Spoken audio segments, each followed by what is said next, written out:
आज शनिवार का दिन है, जिस दिन अपन इस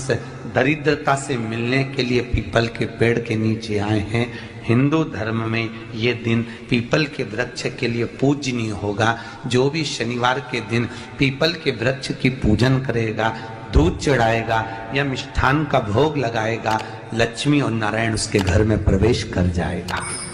लक्ष्मी और नारायण उसके घर में प्रवेश करेगा। पुराण की कथा कह रही है कि दुनिया के सारे तीर्थ नहीं जा सकते, पृथ्वी की सारी नदियों में स्नान नहीं कर सकते, पवित्र नदियों में आप स्नान नहीं कर सकते, या किसी भी तीर्थ में जाकर एक रात्रि भी विश्राम नहीं कर सकते, या हमने जिंदगी में कोई दान करा ना करा, कोई पुण्य करा ना करा, कोई सत्कर्म करा ना करा, कोई शास्त्र पढ़ा ना पढ़ा, कोई शास्त्र सुना ना सुना, उसके बाद भी शिव महापुराण की कथा कहती है कि एक दिन में अगर मात्र एक बार भी आप शंकर के शिवालय में प्रवेश कर गए या मंदिर में प्रवेश कर गए तो सारे तीर्थ, सारी नदियां, सारे सरोवर, सारी बावड़ी, सारे तालाब, सारे कुंड के स्नान का पुण्य, दान का पुण्य प्राप्त, केवल शिव तत्व को प्राप्त कर लेने। शिव महापुराण की कथा कह रही है कि घर में जो दिया होता है वो दीपक भी कोई साधारण नहीं होता, उस दीपक की भी महत्वता है, उस दीपक का भी वर्णन है। एक बात बहुत अच्छे से सुनिएगा, शायद आपकी जिंदगी को सवार, शायद आपके जीवन को। मेरी जीजियों, मेरे जीजाओं, मेरी बेटियों, बेटाओं, कभी मौका लगे शंकर भगवान के शिवलिंग के पास में आप बैठे हैं, यहां तक शास्त्र कहता है कि घर में अगर किसी को बहुत तेज बुखार आ गया है, बहुत तेज बुखार, और बच्चा उस बुखार में तप रहा है, बहुत तप रहा है, मारा, तुम जिस दिए में भगवान की आरती उतारते हो, जिस दिए से तुम भगवान की पूजन करते हो,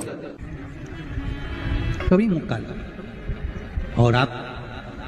पूजन करने के लिए गए,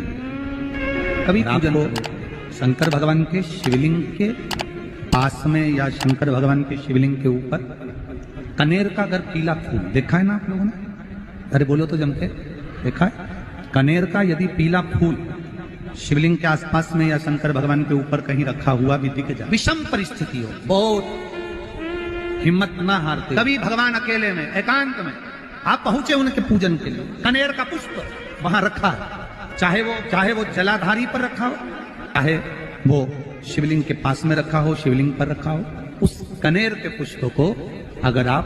5 जगह का स्पर्श कराकर अपने हृदय की बात कहकर वापिस महादेव को समर्पित कर देते हो, तो भी मेरा महादेव तुम्हारे दुख का निवारण कर देगा। अब वो 5 स्थान, पहला गणेश जी का जो स्थान होता है वह जगह, दूसरा षडानंद कार्तिक, तीसरा अशोक सुंदरी वाला स्थान, चौथा जलाधारी जो ऊपर से बूंद बूंद जल नीचे गिरा रही है,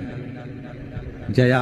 विषहरा, शामली बारी, दौतली, देव, शंकर जी की 5 बेटियों का, और 5वें नंबर का है शंकर भगवान के, जो कैसे वर्णन किया जाए, त्रिशूल के 3 भाग होते हैं। करें दर्शन आप लोगों ने,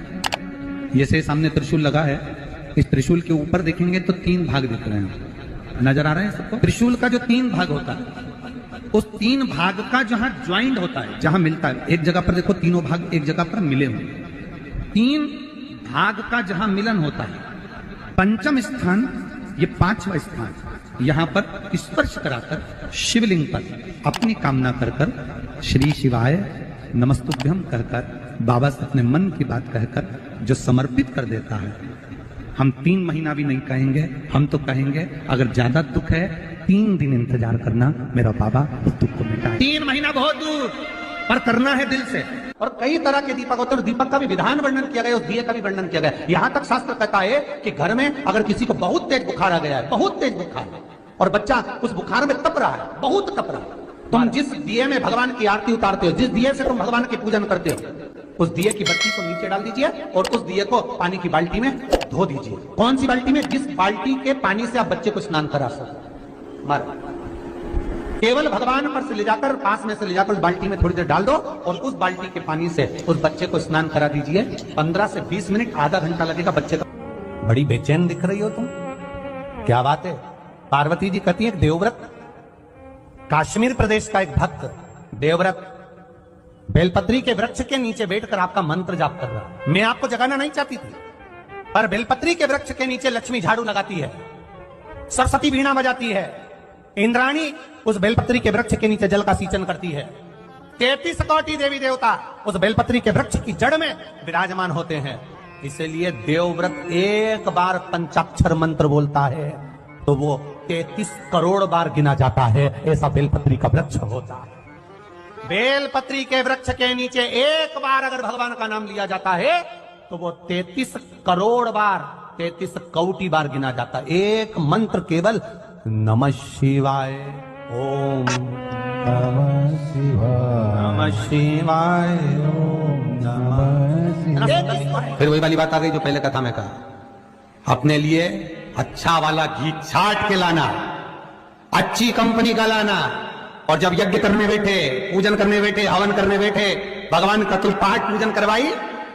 पूजा वाले दुकान पे बोलना कि पूजा का घी चाहिए। तो वो पूजा का सामान बेचने वाला भी चतुर था, उसने पूजा का ही घी दिया। तो इन्होंने पूछा भैया ये घी कितने का? तो क्या 80 रुपए का? तुझे 80 रुपए का आधा किलो? तो क्या पूजा का है? भारत की भूमि पर इस मृत्यु लोक में, पूरे विश्व में ऐसे कई घर हैं जिनके घर में गुजारा करने के भी आफत है, पहनने के कपड़े नहीं, किसी के यहां पर भोजन नहीं, किसी के यहां जमीन नहीं, किसी के यहां दुकान नहीं, कोई पूरी जिंदगी किराए के मकान में निकाल देता है। नहीं, मेरा एक निवेदन है, इस कथा को जितने छत्रपति संभाजी नगर के श्रोता भाई बहन श्रवण कर रहे हैं उनसे निवेदन करूंगा,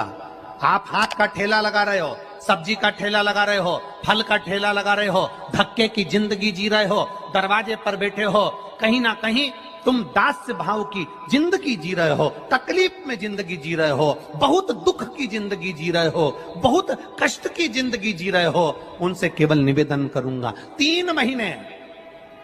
2 जगह पर जल चढ़ाना प्रारंभ कर दीजिए, केवल 3 महीने। एक शंकर भगवान के शिवलिंग पर, दूसरा बेलपत्री के पेड़ के नीचे, 2 जगह पर जल चढ़ाना 3 महीने लगातार चालू कर दो, बाबा तुम्हारा हाथ पकड़कर तुम्हें उन्नति की सीढ़ी पर चढ़ा देगा। हमें कोई चमत्कार करना नहीं आता, और ना हम कोई तंत्र विद्या या मंत्र विद्या जानते हैं, ना हमारे पास में बेल है, ना हमारे पास में भभूति है, हमारे पास में तो केवल शिव का नाम है। आप श्री शिवाय नमस्तुभ्यम बोलो, ओम नमः शिवाय बोलो, नमः शिवाय बोलो, चाहे महामृत्युंजय मंत्र बोलो, उसका स्मरण करते करते भगवान शंकर के शिवलिंग पर जल, और उसी पात्र में जो जल तुमने शंकर जी को चढ़ाया है उसमें से बचा हुआ थोड़ा सा जल बेलपत्री के पेड़ के नीचे चढ़ाना प्रारंभ कर दो। अलग से बेलपत्री के पेड़ के नीचे चढ़ाने के लिए अलग से लोटा भर के जल जरूरत नहीं पड़ेगी। जो तुमने शिव जी को जल चढ़ाया, जो तुमने देवाधिदेव महादेव को जल चढ़ाया, बस उसी पात्र का जल शंकर जी को चढ़ाओ, उसमें से बचा हुआ थोड़ा सा जल बेलपत्री के वृक्ष के नीचे चढ़ाना प्रारंभ करना। कौन सा बेलपत्री का वृक्ष? जिसकी छाया आपके ऊपर आ रही है। शिव महापुराण बड़ी सुंदर बात कहता है, ध्यान दीजिएगा। जिस बेलपत्री का पौधा तुम्हारे सिर का, और ये दोनों हाथ ऊपर कर लो, अपन खड़े हुए और खड़े होकर दोनों हाथ ऊपर करे, इतना बड़ा बेलपत्री का पौधा है, उस बेलपत्री के पौधे की पत्ती को कभी तोड़कर शंकर जी को नहीं चढ़ाना चाहिए। ध्यान रखना, कितना बड़ा पौधा। आप खड़े हो जाओ और खड़े होने के बाद आपका हाथ ऊंचा कर लेना, इतना बड़ा पौधा है,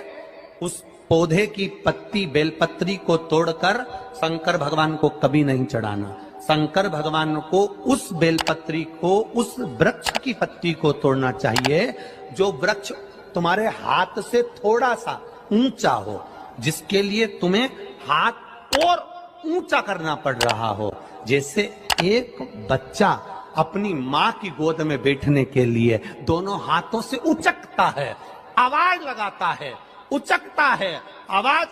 लगाता है, हाथ ऊपर करता है, तो मां उस बच्चे को गोदी में ले लेती है। उसी तरह उस बेलपत्री के वृक्ष की पत्ती तोड़ना चाहिए जिसने थोड़ी उन्नति कर ली हो, जो थोड़ा ऊंचा हो गया हो। तुम उसको पाने का प्रयास करो तो भगवान भी तुम्हें अपनी गोदी में ले ले। ऐसे वृक्ष की तुम छोटा सा पौधा, बिल्कुल जरा सा पौधा, उसी की पत्ती तोड़कर महादेव को चढ़ाओ। यदि बेलपत्री का पेड़ आपके यहाँ है और मान लो कई लोग बेलपत्री गमले में लगाते हैं या छत के ऊपर लगा देते हैं, बेलपत्री का वृक्ष जो होना चाहिए वो घर के ठीक पीछे या बेलपत्री का वृक्ष अगर पीछे नहीं है तो आप अपने घर से जब बाहर निकलते हैं तो राइट हैंड की ओर बेलपत्री का वृक्ष होना। आप जब घर से प्रवेश कर रहे हैं बाहर की ओर निकल वो सुख का अनुभव करें। यदि घर से निकलते समय बेलपत्री का पेड़ लेफ्ट में अगर आता है,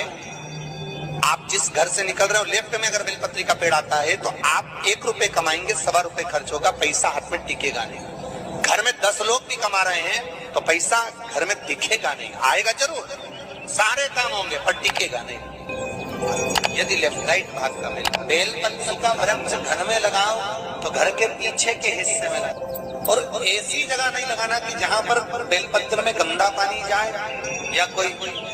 गंदी वस्तु। 33 करोड़ देवी देवता बेलपत्री के पेड़ के नीचे सोमवार के दिन, कोई रविवार के दिन, कोई मंगलवार, कोई बुधवार, कोई गुरुवार, कोई शुक्रवार, कोई शनिवार के दिन बेलपत्री के नीचे आकर 33 करोड़ देवी देवता तप करते हैं, साधना करते हैं। एक बेल जोखी ऐसी होती है, शंकर पर अगर चढ़ी हुई है तो वापिस उतार कर धोकर फिर शिव को चढ़ा सकते। किसी व्यक्ति से कोई काम करवाना है, वो काम नहीं कर रहा, कोई फाइल आगे नहीं बढ़ रही है, कोई कार्य अटक रहा है, या फिर कहीं रुपया पैसा अटक गया हो, नहीं निकल रहा हो, तो एक जल के पात्र में जल भरकर 5 बेलपत्री शिव जी को समर्पित कर कुंदकेश्वर महादेव का नाम लेकर एक सफेद पुष्प बेलपत्री के ऊपर जो शिव जी को चढ़ाई है उस पर समर्पित कर जल जो लेकर गए हो, अपनी उस कामना को कर कि मेरा ये कार्य अटक रहा है, ये कार्य नहीं हो रहा, कुंदकेश्वर महादेव का नाम लेकर धीरे धीरे जल की धार चढ़ाइए। और एक बात हमेशा याद रखना, फिर निवेदन कर रहे हैं, अच्छे से समझ लेना, शंकर जी पर जब जल चढ़ता है, शिव जी का जब अभिषेक होता है, शंकर जी पर जब जल चढ़ाया जाता है, दूध चढ़ाओ, जल चढ़ाओ, कुछ भी चढ़ाओ, पर एक बात का स्मरण अपने जीवन में होना कि इतने ऊपर से मत चढ़ाना कि जल चढ़े और छींटे आपके ऊपर। बहुत ध्यान दीजिएगा। हाँ, तो यहाँ तक वर्णन करा गया है कि शंकर जी का जल चढ़ा हुआ जहां से बहकर जाता है ना, उसको लांगा तक नहीं जाता। यहाँ लांगते हैं क्या? नहीं ना, परिक्रमा भी करेंगे तो वहीं से लौट कर वापिस इधर जाएंगे।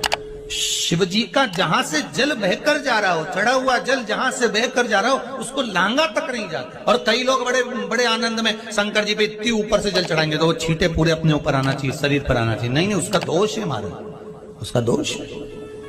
आप भगवान को अगर जल चढ़ाओ, दूध चढ़ाओ, तो मान लो अगर जैसे एक सरल भाषा में समझ लो और अच्छे से, कि जैसे ये शिवलिंग है शंकर जी का, ये